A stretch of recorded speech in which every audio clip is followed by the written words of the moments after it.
we need to understand that what we're asking as a healthcare solution in my nation and theirs, being the US, is we're asking everyday people to start killing people.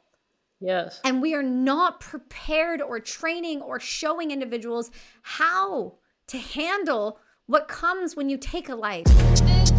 Welcome to the Global Affair podcast, brought to you by Love Out Loud, the world's largest love-based movement actualizing a civilization of love by 2030. My name's Nicole Gibson, and join me and some of the world's brightest minds as we bring some of the most important and controversial conversations of our time into a space of unity. It's important to know that as your host, this isn't about my personal opinion or bias, but rather an opportunity to listen with love, honesty, curiosity, and reveal the true universal experience us humans have amongst the differences. So if you love the show, please let us know by giving us a rating and tell us how to make this conversation easier for other people to jump into as well. And with that, let's get it.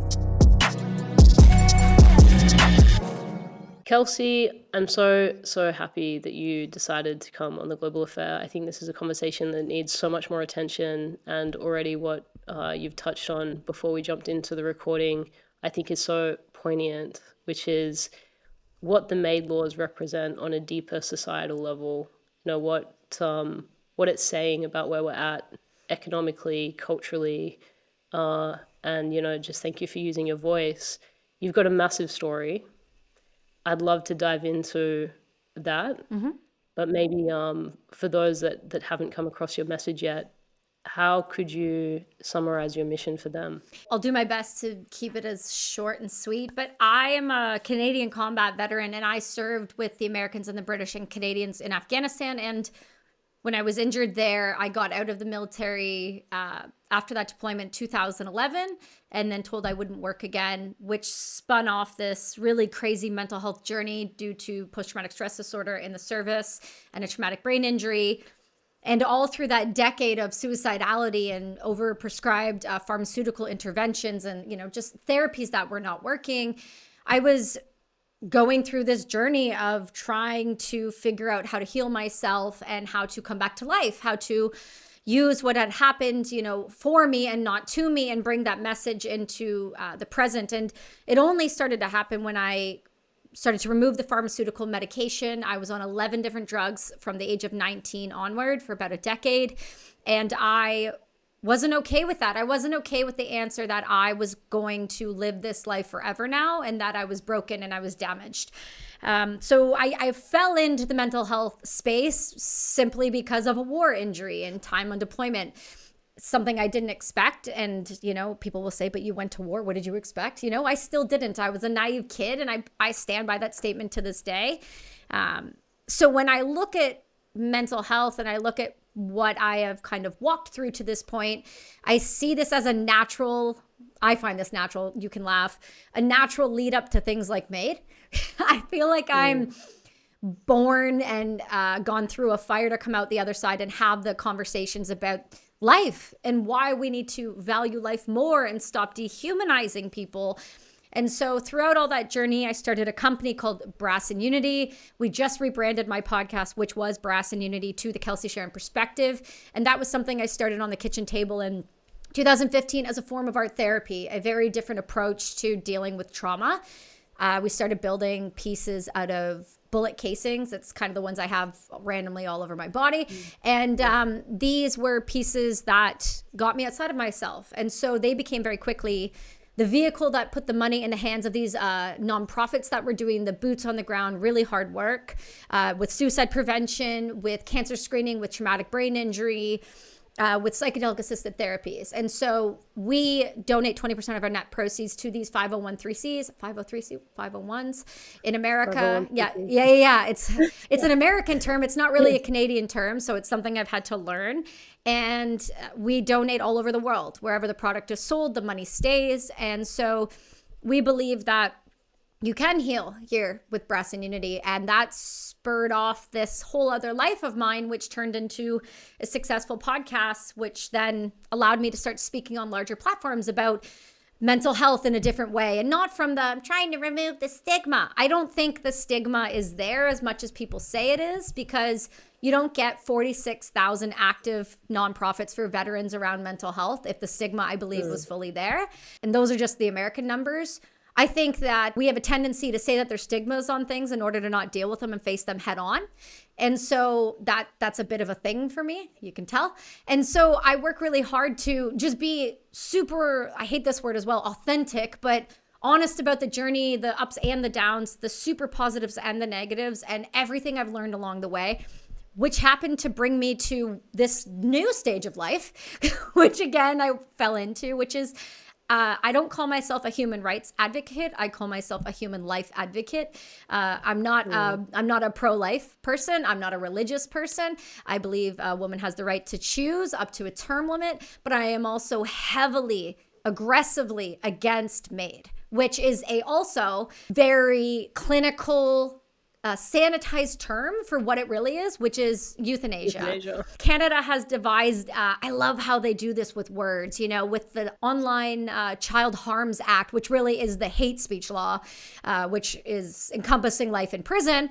Insane. And then you have things like MAID. Well, medical assistance in dying is still killing someone, is still taking someone's life, is still euthanizing them through IV or oral medication. So I fell into this because the government, can I swear on this show? Sure, go right Okay, ahead. the government fucked around and now they're finding out that they went after the wrong people, which are my people, which are veterans. And so I'm not naive enough to think that like I can burn the system down, but I bet you I can make a pretty large dent. You can try. No, I won't try. I will, but I'll make a big enough of a dent and be loud enough that the goal is for the rest of the globe to fully understand why this topic should be at the absolute top, at the tip of the spear of every government, with every organization, and frankly, with every major podcast. If we're not addressing this globally in the way that we know information spreads, I feel like we're complicit in allowing the people who are supposed to heal us and protect us to end up becoming our executioners. Thank you for being the voice. There's so many things I already want to touch on that I'm needing to slow down the 10 questions that I already have. I'm so sorry. In my mind. No, it's great, but the reason I want to slow down is I want to go back in time because you joined the military when you were 18. An 18-year-old woman going to the military, is it fair to say unequipped to what you were about to experience? And I find it so refreshing to meet an advocate that has lived those experiences and can now be on the other side and be speaking what you're speaking. So take us back there first. Yeah. And then catch us up. Okay. So I joined in 2007, end of 2007. I graduated high school at 17, went to college, turned 18, met a lady on a bus in November, and joined the Army in December. It was really that simple. There was nothing complicated. There was no military family. There was no hunting in the family. There was no attraction to guns. There was no small town girl, farms, hockey. Like, this was not my vibe.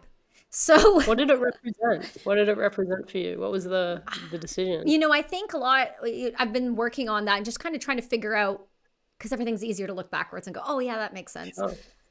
And I think really what it was for me is I've always lived this life of, I'm an A-type personality in case you haven't noticed, but I've always lived this life of just leaning in. So I did that in sports. I did that from a very young age. I did that as a teammate. I did that in everything I touched. I was just a lot. And I don't say a lot as a derogatory term towards myself because I'm quite okay with being a lot. And I think people have a negative connotation wrapped around that word, a woman's a lot. No, I'm really okay with it. But at a young age, I was a lot. And that's okay. But that makes a difficult child, but I think a really banging adult. So because of sports and those types of things, I was able to, I enjoyed leadership. I enjoyed taking charge. I enjoyed having responsibility. And I was a very disciplined human being from a very, very young age. And not because somebody made me disciplined, but because I was disciplined because of the sport. And so when I finally decided to join the military, I think it had more of a attachment around the leadership aspect, around the idea that I could make change in this world, that I had a deeper purpose other than just staying in the small town I have no problem with that. But me personally, that idea just, it physically hurt me when I thought about it. And so I just wanted something more. I have that stereotypical, delusional, I can change the world, I can make a difference. And I didn't know really what that meant, but it felt like this could be a pathway to that feeling. Wow, what did the lady on the bus say to you? Honestly, she didn't say much, but it was more of what she represented, which was this lady in a uniform with a whole row of medals who looked like she had lived a life worth dying for. And to me, that was enough. I didn't need more than that. It was that, I know this is, people are going to be like, wow, she's so into herself, and I am awesome, so I get it. But I do know that you get these moments where you live a life and then you have that movie moment where it's like all of the music and then the lights are on like the main character and they're like, and what is she gonna do? And I felt that was that kind of weird, that was that moment. Yeah, and I see that, and I'm really clear to describe it that way, because I think we all have these defining moments if we're present enough and intentional enough with our life that we can see them. And that's how those people end up being, differentiate from others. We see these moments and we look for them. 100%. I mean, what's so fascinating is even then you were attracted to sort of the radical concepts of life and death, wanting to live on those edges and those extremes. And then how was that experience when you actually were deployed and you were confronted with those concepts, like, for real? I mean, on deployment, I don't think it's real till the bullets start flying. It was a strange thing. I was an artilleryman, so my job was to fire the 155 millimeter howitzers, and I was a gunner. I wasn't some special operator or, amazing officer, but I was somebody that was running guns, and I ran mortars, I ran 777s, and then when we deployed, I end up, just circumstance getting borrowed by the British, the 3rd Scott Battalion, and I went from being a Canadian artillery gunner with a French unit, now working at an American FOB, which is a forward observation base, out in the middle of the Maewan district, shooting for an American unit, and then being picked up by a British unit and getting dropped off with these guys and said, you're going to go out on operation, you guys are going to bang in doors, and you're going to take the women and kids, you're going to go in a separate room, you're going to search them, and then you're just going to be with us the whole time. I end up doing, a soldier is always what a soldier is, which is they start as a rifleman. Every soldier is a rifleman. So I went outside the wire and I did some infantry work, and that was a bit different. You train for it, but I wasn't trained well enough to go outside the wire, I think, as an infantry member. Now, if we had to roll out with our artillery guns, which does happen, we try not to move them on the ground. But if we had to move those or go outside the wire and shoot a fire mission where we have no walls and we're just protecting these guns and these ammunition rounds, I was prepared to do that successfully. I didn't quite have the full training I think I could have had going outside the wire, although we learned house clearing, and I was level 4 at, X, Y, and Z. But the point of the story is I went and did a job that I kind of wasn't ready for. And so psychologically, when the shit hit the fan, and hit it and then smashed it around everywhere, I wasn't fully ready to handle that, or I was not equipped to handle it. So we had a situation, we had some death, we had some firefights, and by the end of it, I just didn't do well with it. That's just what it is. It's not that I think anybody is always going to do great with death, but I definitely didn't expect that. And so at that point, I was put on all the drugs. I was sent back out to the guns, and then I was sent back to the base, and then I was sent home 3 weeks early and diagnosed with post-traumatic stress disorder and an undiagnosed traumatic brain injury. And so that's kind of how the journey started and stopped with the military. It was very short. It was 4 years. It was one deployment. It was just one of those times where Canada, the UK, NATO, we were banging in 09 and 10. Like, we had some nasty stuff, and it was high pace. And so because of that, I don't know what I expected when I got over there or what I thought it would be like. It just was what it was. And what was your self-concept when you were in those experiences? Oh, so obviously there is no self, honey. You are part of one. Yeah. So this is kind of my curiosity. Like, within you, how are you sort of processing, if you were even able to, some of those experiences There was no at the time? there was no processing, right? Because I was told I was injured, I was broken, here's the drugs, you're going home. And so there was no processing. And then I was also 19 years old. So I don't know how much a 19-year-old could fully process a lot of those things. And Right. it's no different than any other service. I'm not saying, I know people served much younger. We had guys there where they had parents' signatures because they were in cadets their whole life. And, they deployed at like just turning 18. So I think that, I don't think that you can process. And I think fundamentally the processing was stopped dead in its tracks with high doses of pharmaceutical intervention. Even when you were in deployment, that was the solution on the ground. Yeah, they didn't have a solution, which was, Canada, I think was 06, 07, we started becoming part of ISAF, which was no longer a peacekeeping mission. We were shooting back now, and we didn't have people coming back that much yet. And so we were starting to see the psychological injuries. And I asked my sergeant, who's, he's been in for 27 years still, and we still keep in touch weekly. And I did ask him after we linked back up, 10 years after deployment. And he just was like, Kelsi, we didn't know what to do with you. We didn't know because we hadn't seen that before, because my artillery unit was inside they didn't have, there was, fortunately, the base didn't get attacked. No, there was no real crazy trauma within it other than, we were dropping rounds on people. So that comes with its own psychological difficulty. So I think for the most part, they did the best I think they could. Like, I'm not angry with them. I just think you don't know what you don't know until you know it. And what about now? So you said you had that conversation all these years later. How's their relationship now to these kinds of circumstances? Yeah, I mean, and the circumstances, you mean people or that were involved, or do you mean circumstances in like, have I had any of those types of circumstances since? For soldiers now that are in deployment, how they're the support that's available to them. Yeah, I mean, it depends on the nation we're talking about, right? And even if we're talking about a nation that has a Veterans Affairs system, how good is the Veterans Affairs system? And is that the fault of the case managers? Obviously not, but there are some shitbirds. I mean, people are offering people MAID. But how often do you get a good case manager? How often are they funded? What is the rules and regulations at Veterans Affairs? What's the wait times? Like, there's so many different things that can happen within a VA or a country that has a VA or doesn't have a VA, and that will determine what the veteran or the active duty member gets in terms of care. And so if you look at the UK, they don't have a VA. If you look at the VA in America, they're just as bad. Well, actually, I think the Canadian VA is worse than the US VA, because the US VA hasn't started offering MAID yet to its veterans, but Canada has. So, and then you look at Australia. So the NATO nations, if they have a VA, it's going to be different in every country. And depending on them, it's going to depend on what they get. Now, Canada, fortunately, I've had 2 very good case managers out of 3 since then.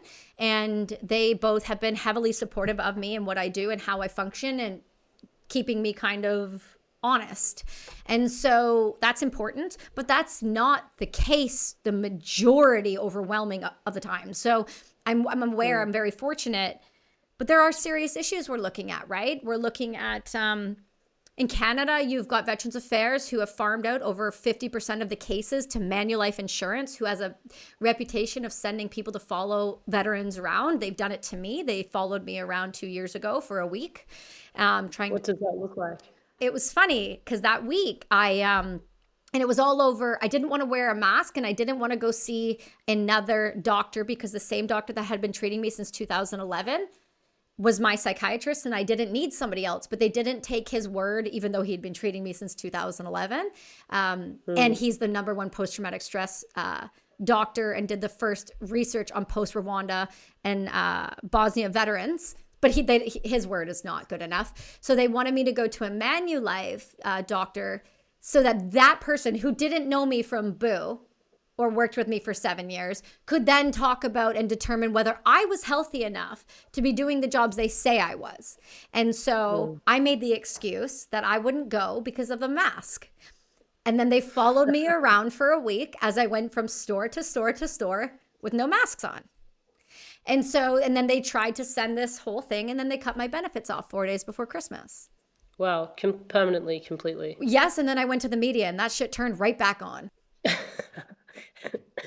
How did they approach you when you started to discuss that in the media? How did that conversation I approached go? them. Okay. And it's really simple because Say, hey, just a heads up, I'm going to be talking about this. oh, no. It was hi, I'm a podcaster and I think I have a big enough name for you to pay attention to the story. And I used every piece of leverage I had. And I said, here's what just happened. And I said, oh, here's your headline. I think I said something along the lines of combat veterans benefits cut off by Manulife 4 days before Christmas. And they were like, hey, what's up? Within an hour. And so I did, and we published it, and I called everyone I knew, and I said, this is what they're doing to veterans in Canada. They're farming us out to insurance companies. They're doing everything can to not pay us what we're owed for the work we've done and putting our lives on the line. And that story went like that. And a day later, they're like, your benefits are back. And was any permanent change made after that? That story was, I guess, used as a kind of reference point for what was going on? No, because this is happening all over this is standard practice. But the only difference is people don't have the energy, the time, the money to fight back. They're exhausted with having to prove themselves left, right, and center. Yeah. There's Suffering. Oh, the suffering. It's exhausting. Who wants to do that? So they just go find whatever. I can't be bothered to fight them anymore. Yep. And I feel them. They should feel that way. That's terrible. I mean, when you look at federal spends in mental health, it's like 97-ish% Canada, Australia, London, England. It's all quite similar. Spent on crisis intervention. There's just no preventative budget, and this is just getting worse and worse and worse. But let's get there. But you came home. And then what were those first, what was that first week like for you after coming home? I don't remember. I was so drugged up. It's funny because I would say the first 2009 to 15, 16, memory-wise, it's just not there. Yeah. It's just not there. I know it was rough. Even now. Yeah, even now, it's very spotty. I've done a lot to work on my brain and my frontal lobe and turn things back on, and a lot of deep work within plant medicine to help with neuroplasticity and just rewiring and firing. And still, I have very sporadic pieces of that. I know it wasn't good. I know I didn't sleep. I think there was a time where I actually attacked a family in a Walmart. I just disassociated so aggressively and the medication just brought that deeper and deeper into whatever that state was I was in. But I did get that really good doctor in 2011. So from 09 to 11, I was just traveling back and forth to where I live now. And I wasn't fully out of the military yet. So I just had like social workers who didn't, they couldn't handle this. Having a cup of coffee together. Yeah. Trying to process what had happened. Yeah, it's acute vibes. It didn't work out. So once I got Dr. Passy, things started to take hold and shape, and he works with me still, and we just keep doing work and we keep just leveling up. So I would say 2015, I started the business. I still was kind of out of it. 2016, it kind of started to take off. And that's when that conversation of I don't want to be on these pills anymore came in. And that's when we started to make sustained change in now what I would consider a pretty healthy mind and life. And you came off, when you made that decision, was it like a pretty immediate decision? Did you say you were on 11 medications? Was that consistently all the way through? I would say a couple of them dropped off, but I would say the majority, maybe 9. Yeah. Wow. Yeah. And was it like a cold turkey situation? I mean, I did it so wrong in every possible way you could do it. The last one that I was on, so the longest one I was on was SSRIs, and those are the devil to get off of. And I did it aggressively, and I let my doctor know I was doing it. I wasn't asking, though. I was telling him because I was getting ready to go do ayahuasca. And so you cannot be on, people will argue, yes, no, it's not safe. I don't care what anyone says. It's not a smart decision to be on a pharmaceutical drug like that with something like a plant medicine. And so I told him I was going off of it, and I had just shy of 4 weeks to go off of it. And I was on 150 milligrams every day for a decade. Wow. So Was this just sheer willpower? I so want to have an insight into your inner world at that time where you're just like, I'm gonna do this with my willpower. This is what's happening. I don't think it was intentional willpower. I don't know that I knew at the time. It very well could have been, but Yeah. at the time it just felt like I didn't have a damn choice. And once I had a child, and I've been married for 10 years on Friday. Once Congratulations. thank you, we decided to do this life, as much as I was suicidal constantly, that would just be a running thought through my head all day.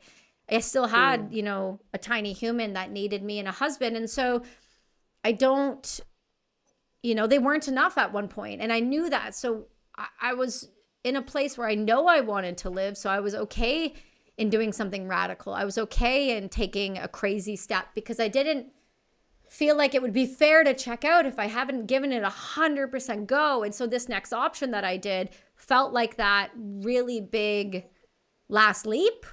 And Ayahuasca? Yeah, absolutely. So it felt like a big leap. And so I wanted to give that a go first. So then I gave it a full honest try, and nobody could say that I didn't. So I don't know if it was will or just that. But your business was taking off, so there was something in you that was like, I want to have access to something that I don't have access to right now, which I think is pretty amazing. Yeah, I mean, work can't be the reason you live. And it wasn't. And as much as my work was helping others and doing this job, which I always wanted to do, which was help veterans realize that life over death, I still struggled, and I wanted to not struggle anymore. And so you sat with ayahuasca. Mm-hmm. And what was the key? Oh, I don't think there's a key. I think ayahuasca is a mirror, and I think it teaches lessons, and she will never give you more than you can handle, and she will show you exactly what you need, and you don't have to necessarily love that or enjoy that or understand it at the time.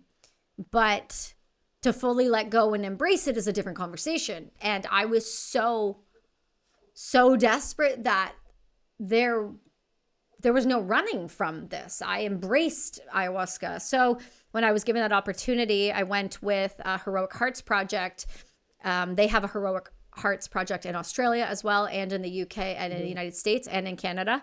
And I went with guys from the US, and I sat with a community again. And so I've said this before, but I think it's important to address that ayahuasca is a plant medicine that gives you an opportunity to do the introspective work and see the things and heal the parts of yourself if you implement what you've learned and integrate it properly with the right set and setting.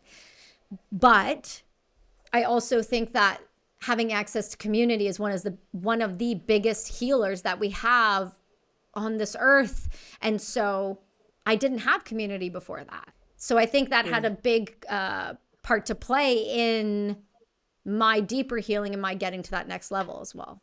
Which was mostly for you during, say, the integration, being able to share some of those insights, to be seen within that community context. Mm-hmm. Absolutely. And it was you want to call it a safe space, but it was a space that there were. I hope it would be. Well, but yeah, but that word is so gross and co-opted now, so I can't help but make fun of it.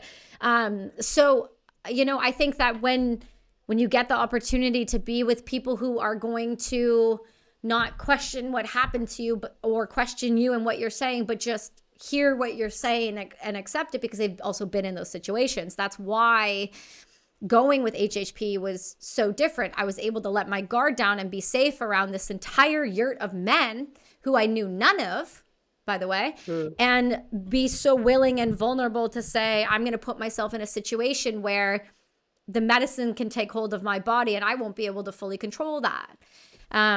So it was a risk all around, but these guys were amazing and supportive. And to see them be vulnerable as well, and be willing to be vulnerable with a woman in the room, is something new and different for some of those. So it was a nice experience from a communal perspective, because it triggered so many things in the human biology that are needed to heal.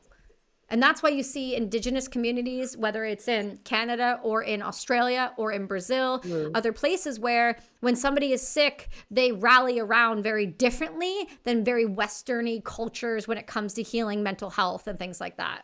Yeah. When I say key, what I'm really sort of trying to get to is what were the ways that I supported you, I guess, to own this aspect of your identity, to really go all in on the path that you've sort of walked since. I think for her, I didn't have anything to lose. And so I knew that whatever she was going to bring up had some meaning. I just had to be willing to sit with it and tolerate her long enough that when I came out of it, whatever downloads I got from her, and moments of introspection, I was willing to accept. So I was never somebody who did plant medicine or drugs or anything along those lines when I was younger. So for me to step into, the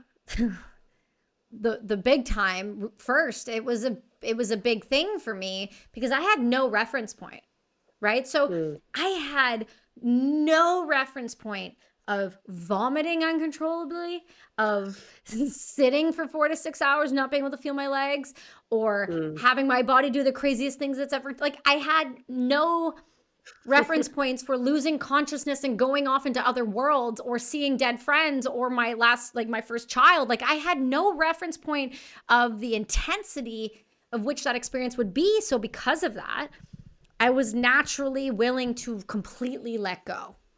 And so because of that, I think that's what the key was, though, was that because I had no reference, I could 100% surrender. Where now when I sit with medicine, I'm always like, I'm letting go. They're like, you're not letting go. I'm like, I'm letting go. They're like, you're holding tighter. I'm like, no. Well, my favorite, trying to let go, which is just do it. I don't know how. So it's different, right? It's like that. What is it? The naivety is bliss, or the ignorance is bliss. There it is. Thank you. Yeah. Well, divine intervention by the sounds of it. So you integrated the experience, and then what started to unfold? You were off the pharmaceuticals at that point. Yes, completely, 100%, and I've never gone back either.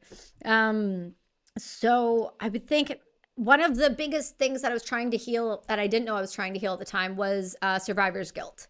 So that was a massive component to me despising myself, being angry towards myself, hating myself, what is it called? The self-deprecating behavior, what was the other one? Self-sabotage, those types of things that were manifesting in my life at that time were all signs of just something deeper. And I didn't even know that was an issue. I know I had spoken to my doctor about it and he had referenced it before, but it was different when you see it in real life sitting in front of you and they're all of your friends telling you who are dead that, hey, it's okay.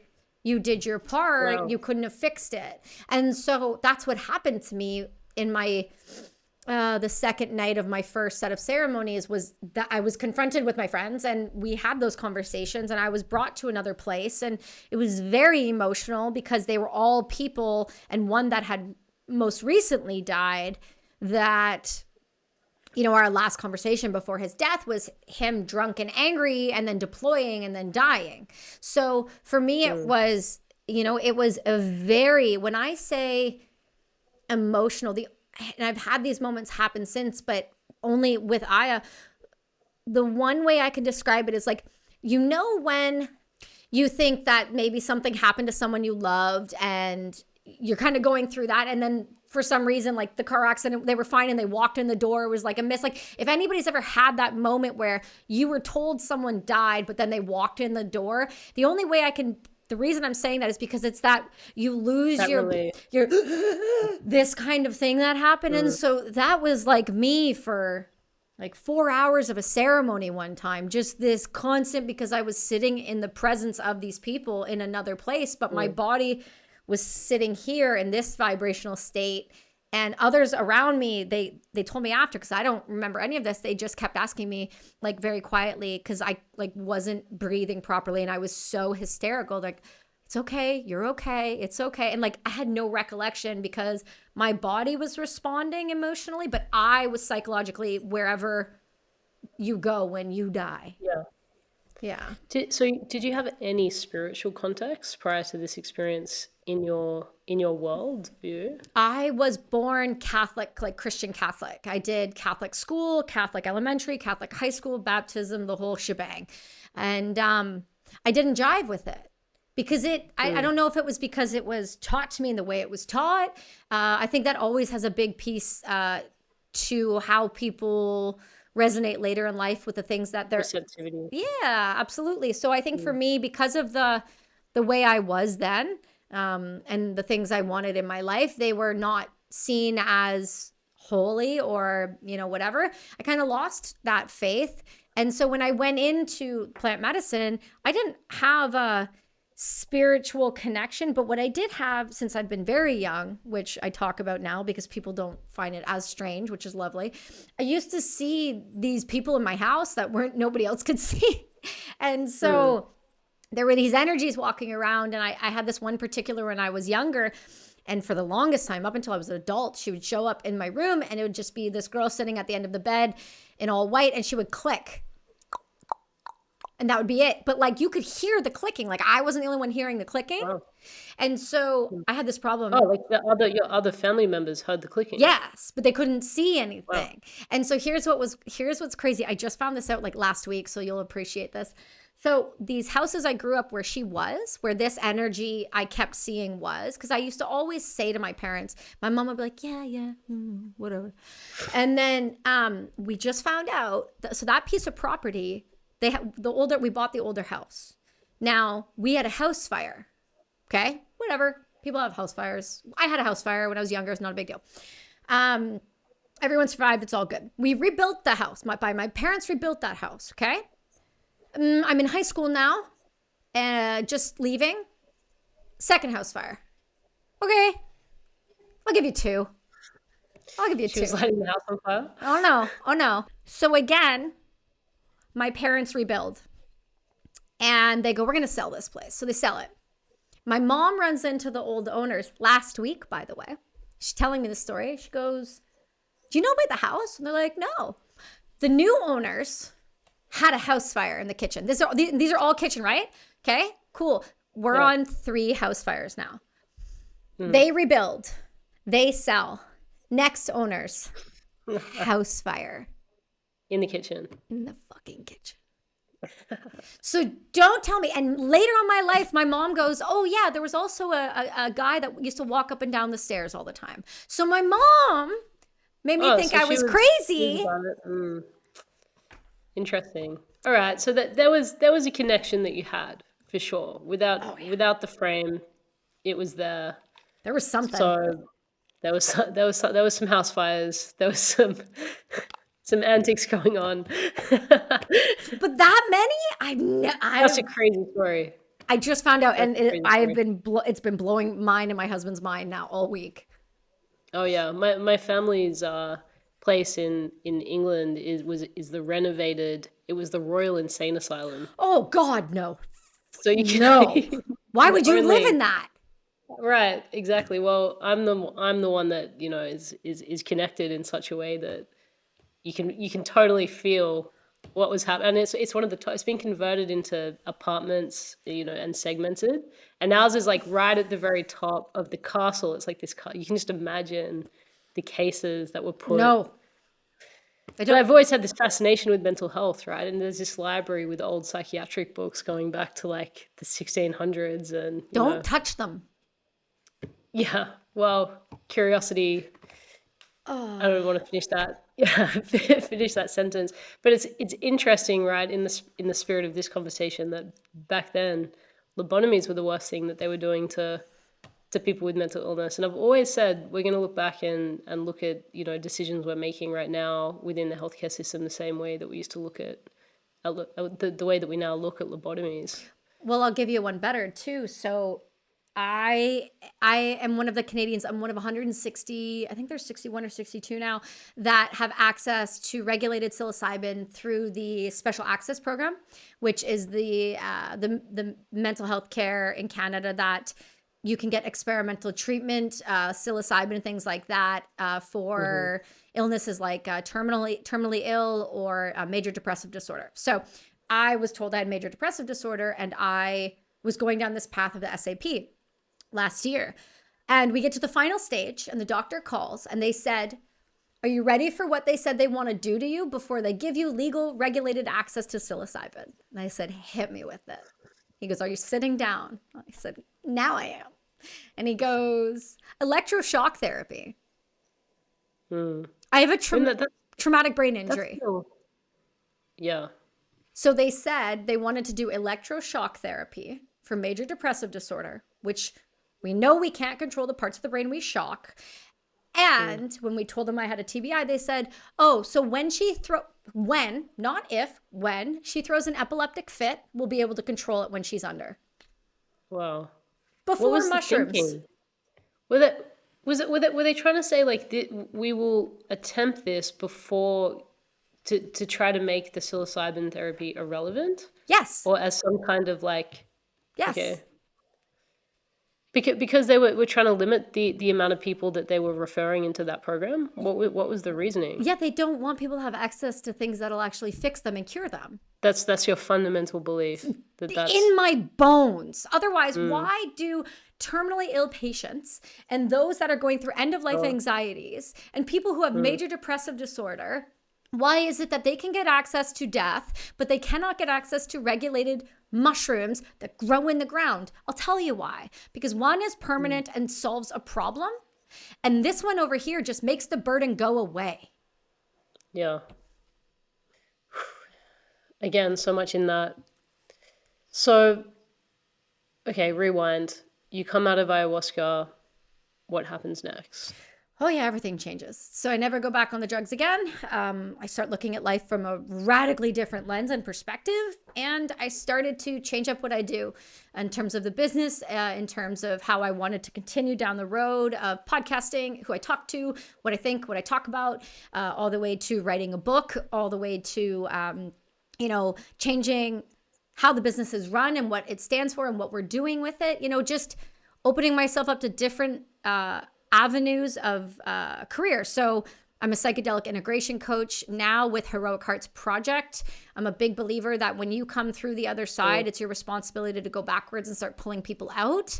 So for me, I went down that route. I'm a coach with professional athletes and CEOs. I work on mindset and resiliency building. I'm a somatic breathwork practitioner. So everything that I do now is for a greater purpose or wellness. And so it changed radically because I was just doing what I was doing in the jewelry company. We were just in the fashion space. We were in all the fashion magazine and on all of the celebrities, and that's all good and well, but that wasn't filling my soul. So I wanted to make sure that whatever I was going to keep doing, it had to be something that was not only filling my soul, but making the world better. And podcasting is kind of morphed into this. I do some, like I said, the stuff on advocacy and conversations like that. But then I do the, talk to the athlete or talk to the actor or talk to the veteran and get their stories of resilience and hopefully showing others that there are so many other crazy things that have happened in the world, but you can overcome them. And these are people that have done it. So take their lessons instead of learning the hard way. Yeah, incredible. And so that was back in 2016. So this is really, you've been sort of 8 years now into this new chapter of your world. Yeah, I think that psychedelics was 2020. That's when I really started that. I started using cannabis in 2016. And that's when recent, really. Yeah, recent enough that it's like hot and fast. Yeah. So I started using cannabis in 2016 daily, and I've been using cannabis forever. It's one of the medicines I sit with, I work with. And then ayahuasca came in, psilocybin came in, and things like hape and more ceremony and spiritual aspects. And then finding faith again, but not the faith that I was taught it, the way I was taught it, but my own way of connecting with God and my own way of dealing with my spirituality and that. And I don't know, just being a good human in general, I think is always just a good thing to strive for. Thank you so much for this context. It's just, it's incredible, Kelsi, really amazing. Going back to one of your comments at the beginning of the interview, your thoughts around, is stigma really the issue? I really agree. I think we have awareness, right? Like an example, we have an awareness campaign in Australia called Are You OK Day? And one of my grievances with this day is, nationally you have a day where you turn to your mate and you say, "Are you okay?" But the reality is, if your mate turns around and says, "Actually, I'm thinking about ending my life," what's the next thing that you say? Yeah. So in my work over the years, one of the things I've really focused on is how can we actually build, our nervous systems to a place that we have the capacity to have those difficult conversations. It takes a capacity that even if you want to have those conversations that are confronting and hard and emotionally challenging, I think we're living in a world where everyone's so fucking hypervigilant all the time. To really be able to be present with another person's humanity is really challenging for where most people find themselves. So I sort of want to hear your thoughts on this from a cultural perspective, your kind of diagnosis of where we've found ourselves culturally and how, or if you believe that that's part of the major contribution to where we find ourselves with things like the MAID laws right now. I think our society's sick. I do. I don't mean it facetiously. I think that we've got deeper problems. You can look, we could spend quite literally hours breaking down all of the influences that have maybe got us to where we are now, where our youth feel the way they feel, where they feel so helpless and so sad and depressed. We are supposed to be the nations in the world with the the first world nations with the best living conditions and the safest countries, and yet we're the most overprescribed SSRIs. And so you can't tell me that everything's going great. I mean, when you look at a sick society and the population is over 40% obese, and I'm sure there's a sway in that somewhere, but over 40%, 50%, whatever the running total is in America now. 97% metabolically dysfunctional. What about perfect in the US? Isn't that a crazy statistic? That's 90. It's just not. It's just like you're the minority. You're an anomaly. So if you're metabolically healthy, it's crazy. I mean, can you imagine? Like, did we ever think we would get to that state where we have? And I mean, you can blame this on a ton of factors. You can be 100% accountable. You can go, well, yes, but look at the food systems. And you could go, yes, well, look at the powers that be. And they funded these food systems, who then taught the generation before us, because they were the ones that got the the box food, the convenience, they were that in between stage right progress. before. Yeah, it was progress. And so mom has so much more time now. She's not baking a cake from scratch. She can come play. She can enjoy her Valium even more. Her Valium and her cocaine, even her little mommy uppers and downers, right? So I think we have, you can look at who you want to blame. And I think, God damn, there's a lot of blame to go around. But what I think also is that we have a radical accountability problem, a discipline issue, a lack of consistency and proper education around the next generation, especially with technology and these systems that we have that cause a different epidemic than what we have with the generation before us, which is, of course, we have the current, which is highly overweight. But you have that with the first, the generation before us too. But this generation, our generation, what you have is chronic depression. You have an epidemic of loneliness. And comes in because of things like social media and cell phones. Whereas I didn't have a cell phone growing up. So I didn't get one until I think I was like 16, 17. So that we also didn't have social media. There was no cameras on the phones. So we're the last generation, right, that remember. That remember a time, that had to ask the person out, had to have the argument face to face. That's right. Yes. And so I think we need to look at the result is our children are sick. People are morbidly obese. People are need safe spaces for everything. People cannot have hard conversations. If you say something, words are violence. And this is the symptoms, but the problems don't stem from that. The problems stem from what? Overuse, dopamine addictions that come from social media, that come from companies because government doesn't do any sort of overreach or protection. Like you could go back. This is an Israel-Palestine conversation for hundreds of years kind of vibe, right? You can always look at the powers that be and what do they always want? A sick population because they're easier to control and controlled population. And there it is. So you can kind of look at this in every different angle, and there's going to be some unfortunate discovery. For sure. But I think, to your point at the beginning of this conversation, that this MAID needs to be one of the primary conversations that every single person has. I guess part of my curiosity is, where's the capacity people even have to have these conversations when we do have a world right now that's like, I cannot handle someone even slightly disagreeing with me because I interpret it as a threat to who I am. Like this is that level of polarization is where we're finding ourselves right now as a world. I think that we can keep using that excuse that we're too tired, we're too busy, and it's too much. Or we can actually just do something and solve the problem. Because look, I'm not saying that people, because this is the problem we have in Canada right now, right? Is so people ask me all the time. I'm like, dude, I get it.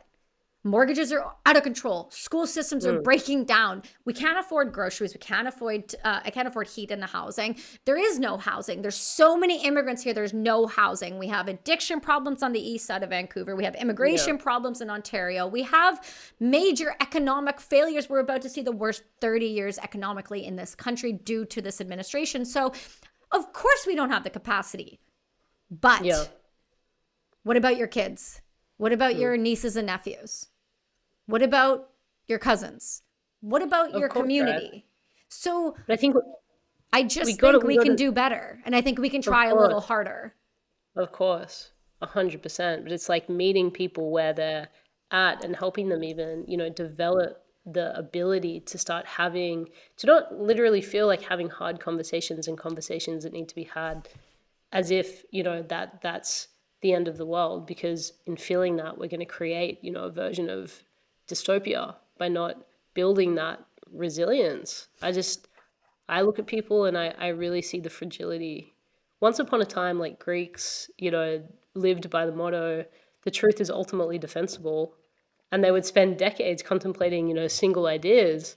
And now we're lucky, and they understood that truth will prevail through debate, through discourse. Now we have a world that, companies are fighting for 3 seconds of their attention. And if they can get 3 seconds of their attention, and we have an eroding attention span. So I think part of the challenge is to even stay with a conversation that takes depth and takes moral exploration. It's just timing people out. And I get it. But again, I beg the question. If you're okay with the status quo and people being sick, then don't even bother having kids. Because why would you bother if you're not going to try to do better? This is where people are at, right? But that's fucked up. Crazy. If our societies are saying don't have kids because things are so bad, and which is supposed to be the freest, most... It's such a weird condition as an animal. It's insane. It's insanity. Yeah. So I think that we can say, and look, don't get me wrong, I've been there where I've been so overwhelmed, but if just the idea of going to the grocery store would melt me down. And I get we're all in different stages in our life and we're all in different mental health capacities. But here is the thing. This is one of those things that if you don't pay attention to, the ball starts rolling, and then you get things like, this is the real uncomfortable word, and I'm sorry if this gets you censored in any way because it has a tendency. Eugenics is real. It has happened before. We have history to look back at. Do you remember that old saying? History repeats itself when bad people decide that innocents should die. So I'm saying, give me 30 seconds of your day. Just give me 30 seconds of your day to go, this is why you need to pay attention. And that's it. That's it. If that sparks a thought, and makes you go, maybe I need to look deeper into this, or maybe I have a family member that was going to use MAID, and do they actually understand that they're going to drown in their own fluid, but they're going to be paralyzed first, and once they're paralyzed, we can't do anything about it, and this often goes quite wrong. And so if you could just say that to a loved one, like, hey, I know you're thinking of checking out because life is hard. I got it. But do you actually understand what's going to happen to you and what they're going to do to you? That normally is enough to go, what do you mean? What do you mean? How do we get to a point where you're sitting with a clinical team who once upon a time, whose job was to do everything within their power to help you negotiate out of suicidality, saying, hey, I'm going to assist you to take that step. Like, just painting that picture should be enough, I think, for every single person to recognize that there's no moral justification for these sets of decisions. So let's paint the picture of where MAID's actually at. Someone as young as 18, and is it a 90-day lead up time? Not always. 90 There's days. 2 tracks. Right? 2 tracks. I mean, 90 days is ridiculous. Oh, all right, what's oh no.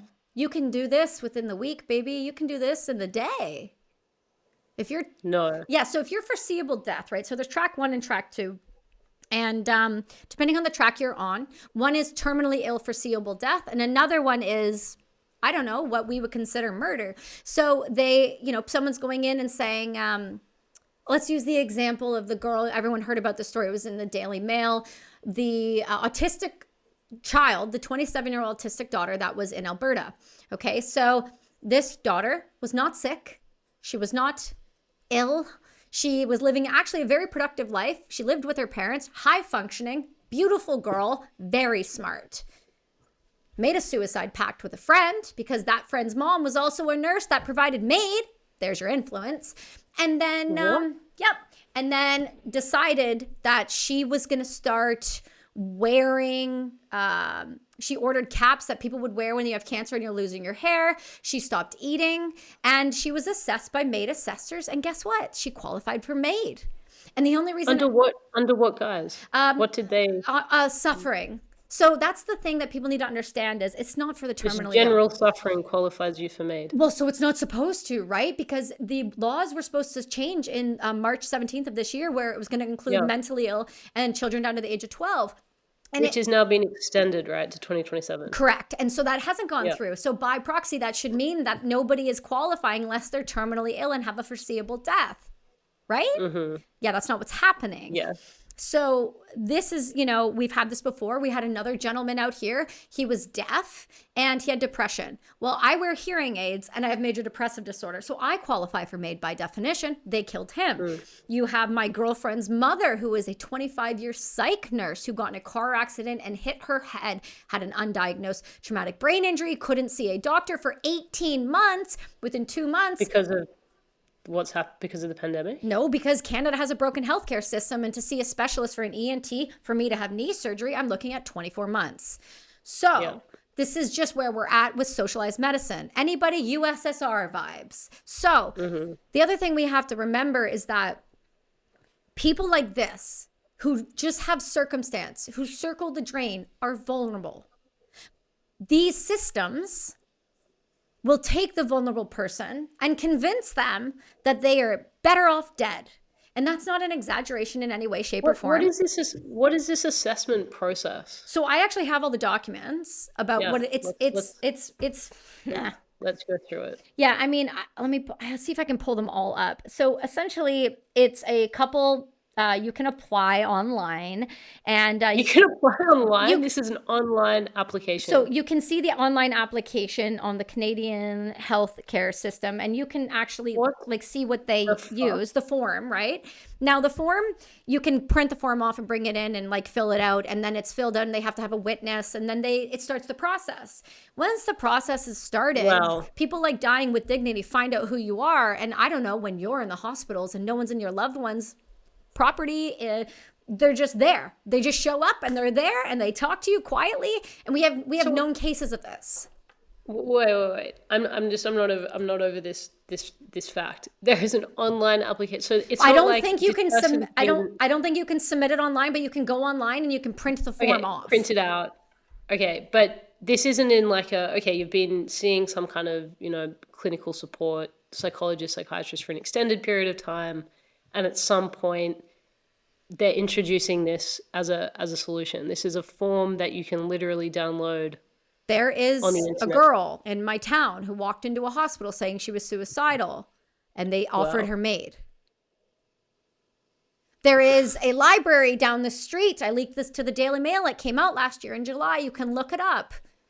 Healthy pensioners were being educated on how they can do this after they got their pension packages. And they were so excited to show it. You can look it up. It's on the Daily Mail. We have the slideshow they showed that day, how they showed track 1 and 2, how you apply, all of it.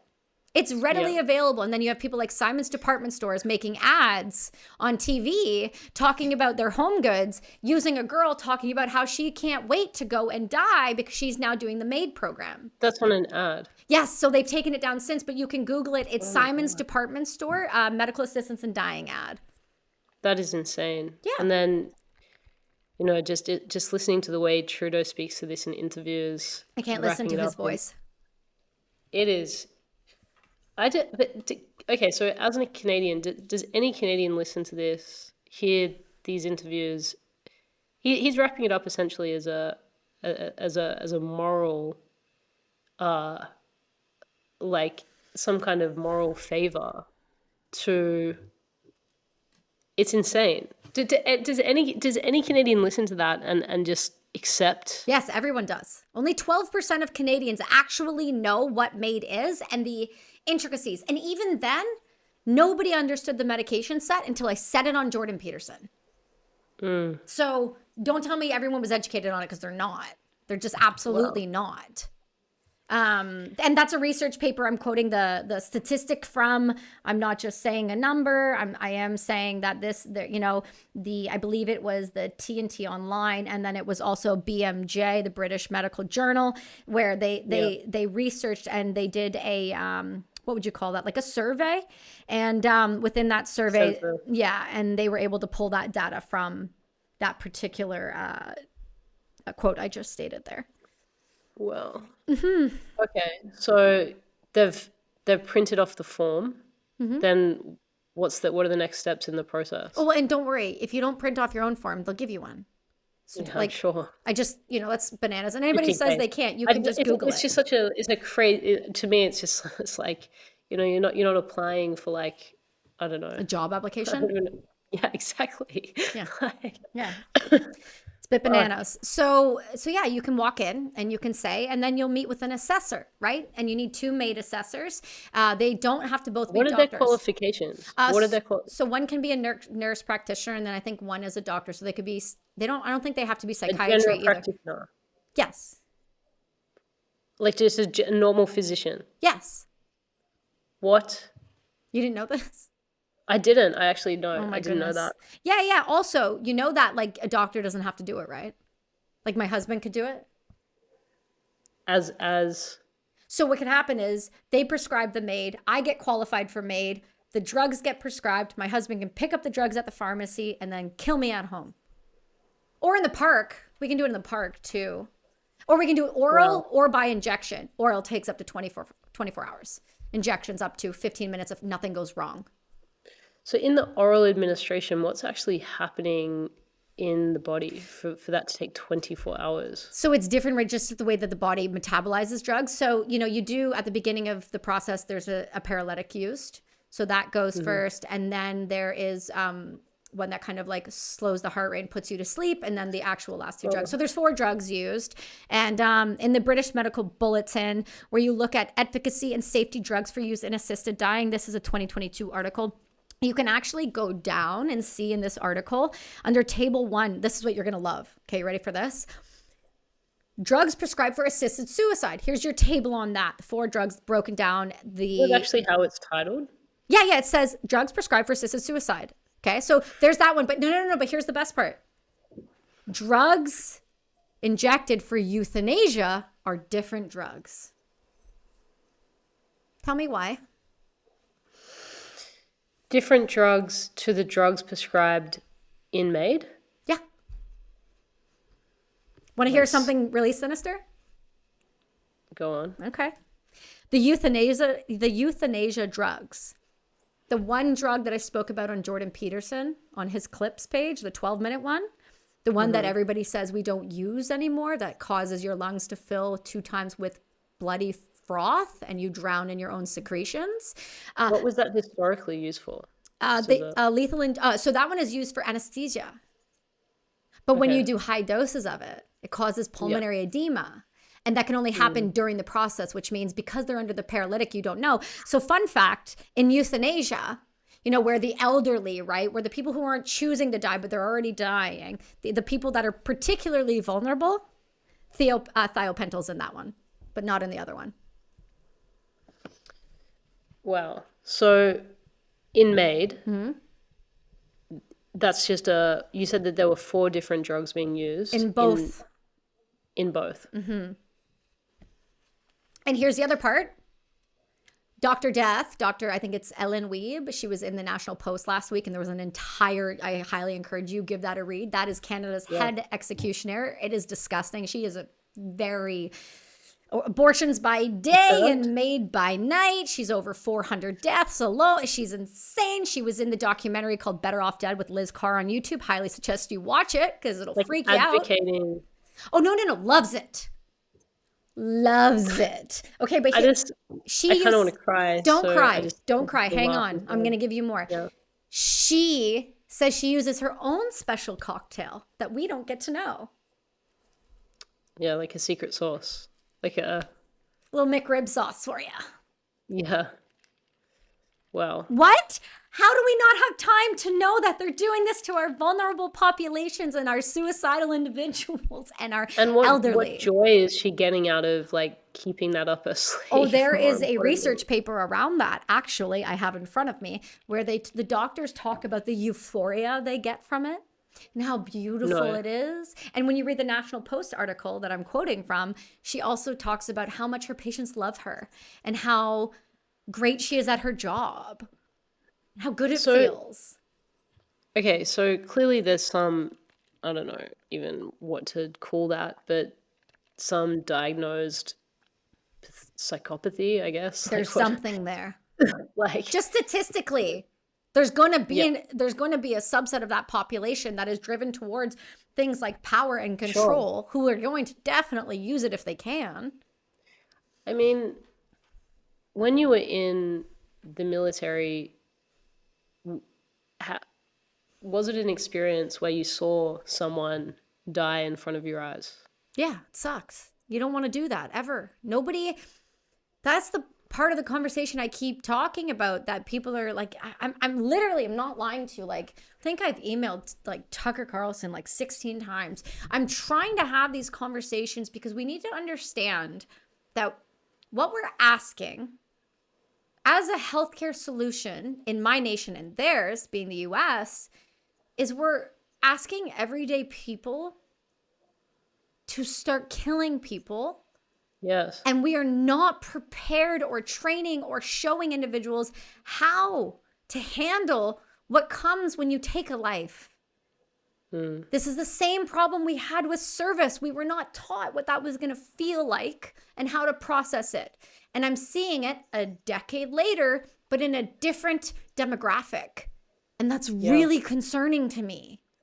But then the heads of these, the people that are actually administering these protocols and processes, there's research that's actually showing that there's a euphoria, there's a joy. Is it too far to sort of describe it as a joy? No, they're saying it in a research paper sitting in front of me. Actually joy. Yeah, let me see if I can pull up the exact one right here. And there's another couple articles coming out in the next little bit. MAID as a Human Connection, Stories and Metaphors of Providers, Existential Lived Experience. It is in the Taylor and Friends Online Journal. It's from December 18th, 2023. And it essentially discusses, when you look at the abstract, it talks about the complexities of MAID, and they spoke to 8 providers they interviewed and on what their experience was like. And they were saying they were getting closer to the unsayable profoundness that occurs during this death. And they used terms like, let me just make sure. I want to make sure I use to make sure that they were responsible for a successful good death. I love the word good. I love that we're using that in there, as it's ready. This work has been extraordinarily rewarding. We conceptualize this as compassionate satisfaction, as support voiced by such a deep empathy. I hadn't expected this. It's amazing. It still blows my mind. They had feelings and experience of honoring assisted death. Some spoke a feeling of love and joy. Do you feel, from what you understand about this whole picture, that they could possibly be experiencing something like empathy and then describe the experience this way? Like, do you actually believe that they even have the capacity to know what empathy is, to be able to use it in that context? No. I don't think that anybody who's taken a life. What's your diagnosis of this? Like are these people that would otherwise, be fantasizing about murder? I would say there's going to be a percentage, just like statistically, when I look at a large group of men, there's a pedophile in there. I'm not saying I'm saying just statistically from a numerics perspective. I'm not talking about individualism or just the doctor's broad strokes here, or nurses. I'm saying you're always going to get a few bad apples in the bunch. So I think that there's always going to be people that slip through the cracks. You've seen that with nursing homes. An industry, right? This is an industry. This is exactly it. This is the death industry. This is Canada's treatment. It is not a last solution. This is a solution to nothing. So I think that people that say they feel empathy, what they're feeling is removing someone's pain, and they're not looking at the deeper picture. And maybe it hasn't hit them yet. Maybe they haven't understood to the depths. Maybe they really have drank the Kool-Aid. And I think you're getting at all of it. Like, how are they being indoctrinated? Like what? It's not good. It's not good. Well, obviously. There's a nonprofit called Dying with Dignity that lobbies within the government that has on average $7 to $8 million sitting in their bank account. And they have children's books about it. They teach doctors and nursing programs about it. They lobby in government. They are now forcing and brought to the floor a bill to force all Catholic institutions to provide MAID to people. They are forcing death, and they are forcing it in a way, when you listen to their slideshows and things like that, they go, this is Stacy. Stacy's sick. Stacy used all of her credit cards to get herself better. Stacy can no longer afford getting herself better. So Stacy now is a candidate for MAID because she's depressed and now she's in debt. And because she was sick, she couldn't now pay for it. It's like, what? Okay, well, everyone's in debt in Canada. Have you seen it lately? So are we all candidates for death? How much do you think that this is, or do you sort of believe it is almost exclusively linked to just the economic crisis and not like this is the solution at this point? Do you believe that there's something more nefarious? Like, when you think about where this has come from in its origin, what's your concept? I think it's a bit of both. I think we have a massive economic crisis that nobody can say that we don't. It's quite obvious across the globe. Most countries are experiencing something like this. It's what happens when you print. I live in San Francisco. Oh, dear God. So you've got the issue of, we've just been giving and printing money like crazy. And I think there's that. But I also do believe, and when I say this with the most sincerity I can truly say, I believe that there is a considerable effort being made toward the idea of dehumanization and depopulation and what humans are to the world. And do you believe that that it's even possible that that's being enforced by humans? Like, if you sort of understand the question, like, can it be an agenda that, what is the force that you believe is behind that? Dehumanization. That's a better way of asking the question. I think that that's a rabbit hole that we could go for hours, but I think it's a lot deeper than people want to look into. And I think people who have looked into it just maybe aren't here anymore. I think that It Nice is. way to end the podcast episode. Well, I just think, yeah, I mean, Pandora's box. I just think, to be honest, there are going to always be people who believe that humans are the plight. They are just the worst thing that could have ever happened to the earth. I think that when you have powerful people who control the majority of organizations, medications, food systems, you name it, if they decide that people are a problem, I think that people can be bought. I think that if you have a number, I think you can be manipulated. I think that humans are humans, which means we have flaws and we have abilities that also outweigh just being empathetic and kind. I think we do have people who are going to have a propensity to violence and want to see others suffer and struggle. And I also think we have people who want to control everything. And when you have that, you never want to let it go. You know, I interviewed Konstantin Kisin last week, and he's a good friend, but his book I highly recommend people listen to because he's from the USSR. But when you start to listen to him talk about how the USSR became the USSR, equity above all, you know, the way the economic system was, the way the healthcare, socialized healthcare was. And so when you start to put pieces together, it gets concerning. And I think humans are only valuable until they're too expensive to look after, and then Canada decides to do away with them. Yeah. Yeah. Yeah. I think that's where we're at. Yeah. And Canada's the only country that's considering this right now, right? What's your No. Yeah. So what do you think the trajectory of this will be in terms of countries? I mean, Commonwealth first? Well, I think the Netherlands, we just surpassed them in death numbers. They've been doing this since 2002. 30,000 is Canada, right? Say again? 30,000 Oh, in God, Canada? no. We're over 60,000. Since 2016. No, we're well over. It's now 60,000. Yeah, wow. So because people don't count euthanasia deaths in, but they're the same fucking thing. So we're well over. The stats for this year came out, and we're over the 15,000 mark, which means we have again another bump increase from last year, which was 13,000, and the year before that, which was 10,500. And so we've surpassed the Netherlands, which were, you know, the number one in death. We surpassed them in Canada in 8-year time frame, and so that signals something really sinister, and that's why I'm saying it. The UK has got. It's been on the floor a ton of times. Liz Carr and her group of awesome humans over there in the UK have been trying desperately to stop legislation. America has 11 states. Delaware just expanded 2 weeks ago. So, you know, North America's covered. We're dialed. The UK, Australia, any sort of Commonwealth nation, if you think it's not coming, you just haven't paid enough attention. Yeah. Yep. Fun.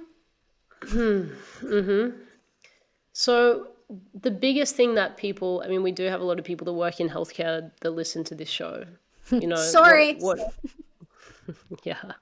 Well, let's put them on the right path. You know, what are the most supportive actions they can start to take practically to start to push back against this? Yeah, stop telling me that I don't know what I'm talking about.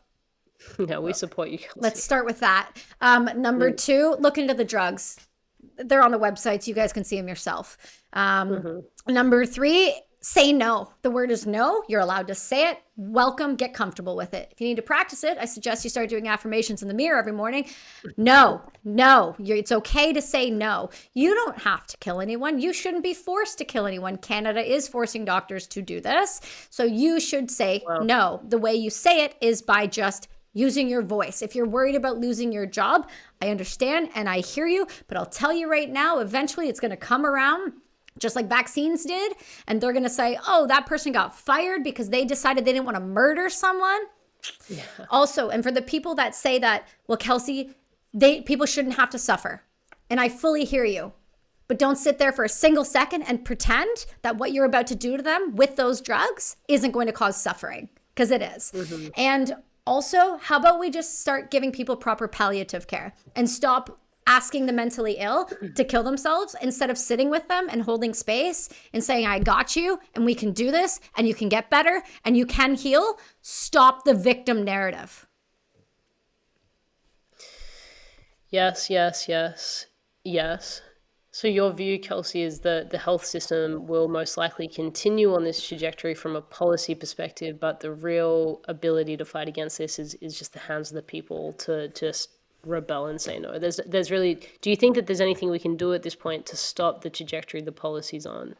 Should we even be looking in that direction? Absolutely. We had a bill that we actually stopped temporarily. It did get overturned, though, in Delaware.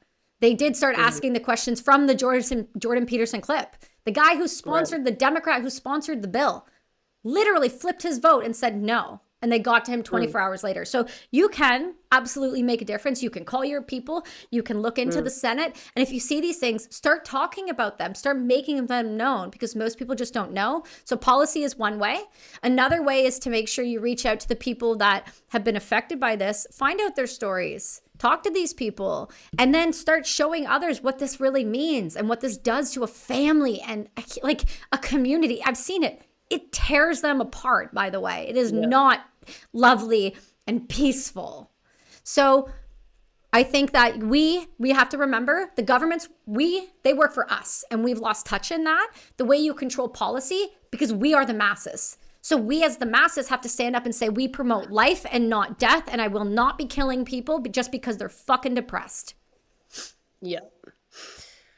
Awesome. So policy, and then on a human level, have the conversations. If you're working in healthcare, just resist it. Yeah. I mean, look, I get it. It's hard.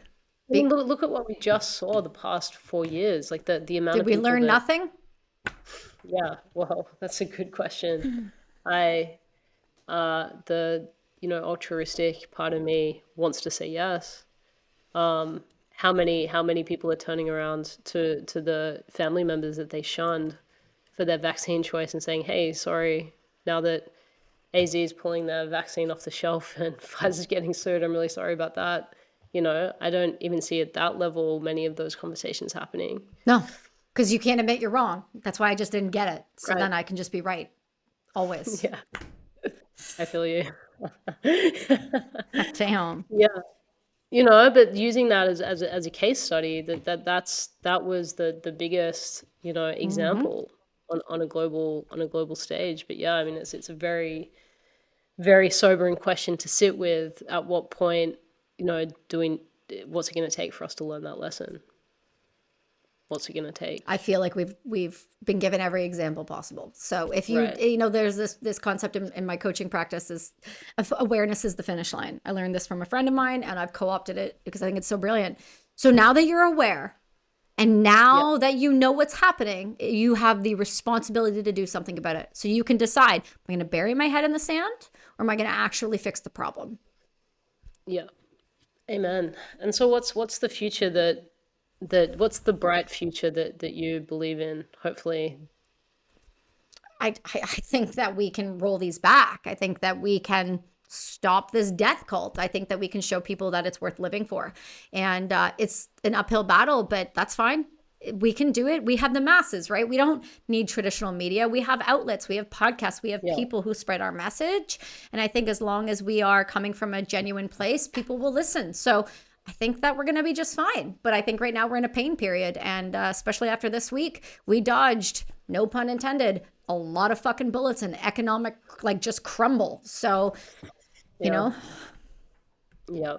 What about in a broader sense, when you look towards the future, if this is some kind of evolutionary defect that's there to kind of propel us forward into hopefully, something a bit more altruistic. I think that I'm an internal optimist. And I think that the difference between the people who want to end life and the people that want to live, if they're anything like me, which I know quite a few of them are, we'll go the distance and we'll outlast you, because I've been through harder things before and I'm not that concerned.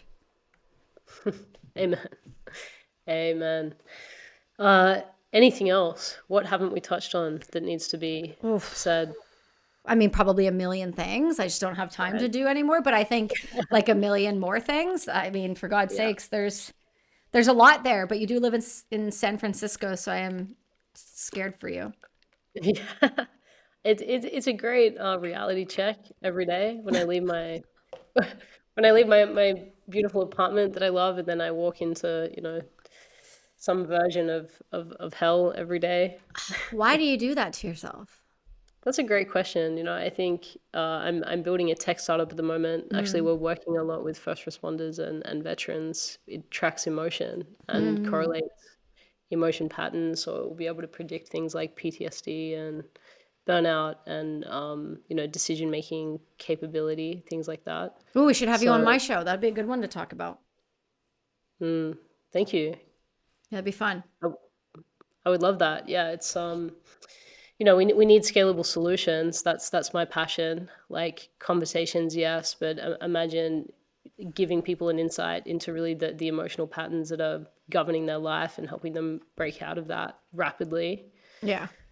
We need that. We need solutions like that. So if my if the small price I have to pay is living in San Francisco, I'm more than happy to do that for as long as it takes for this to be, where it needs to be. And then Slowly dying. It's fine. It's fine. no, living more and more every day in the Good. frequency of truth. Good. I'm glad to hear that because that place needs all it can get. Yeah, that's it. And yeah, I mean, I believe in a positive future. I think we're going to get there. I think the light side of the story wins. It always does.